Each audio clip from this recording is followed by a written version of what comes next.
దేవుడు వీరిని జతపరిచాడు. దేవుడు తన ప్రజలకు కొన్ని వ్యవస్థలు అనుగ్రహించాడు. వాటికి మనుషులు విధేయులవ్వాలి. వివాహము అట్టి వ్యవస్థ. పెండ్లి కానివారు వైవాహిక నిబంధనలను మన్నించాలి, పాటించాలి. దైవ నిర్ణయానికి తలవొగ్గాలి, తప్పదు. వైవాహిక నియమాలను నేడెందరో ఉల్లంఘిస్తున్నారు, శోచనీయం. కీర్తనలు 2:2 నేడు ఎందరో దంపతులు యుగళగీతంగా పాడుతున్నారు.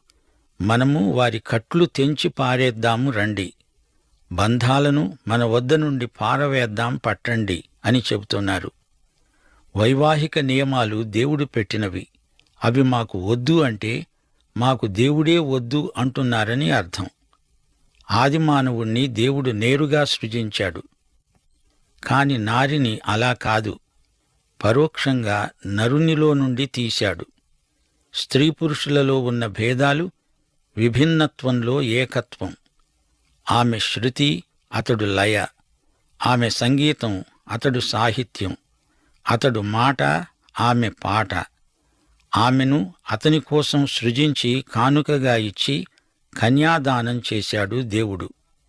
ప్రథమ దంపతులారా, మీ కలయిక మాకు శ్రావ్య సంగీతం.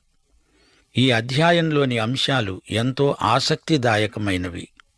మానవుని సృష్టి, అతనికి నివాసయోగ్యమైన భూమి, అతనిపై దేవుడు ఉంచిన గురుతరమైన బాధ్యత, అతనికి దేవుడిచ్చిన సాటి సహాయం, స్త్రీ సృష్టి, ఈ అంశాలు అతి ప్రాముఖ్యమైనవి.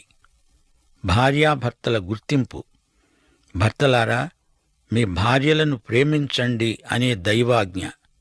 సోదరీ సోదరులారా, మన సృష్టికర్త దేవుడు.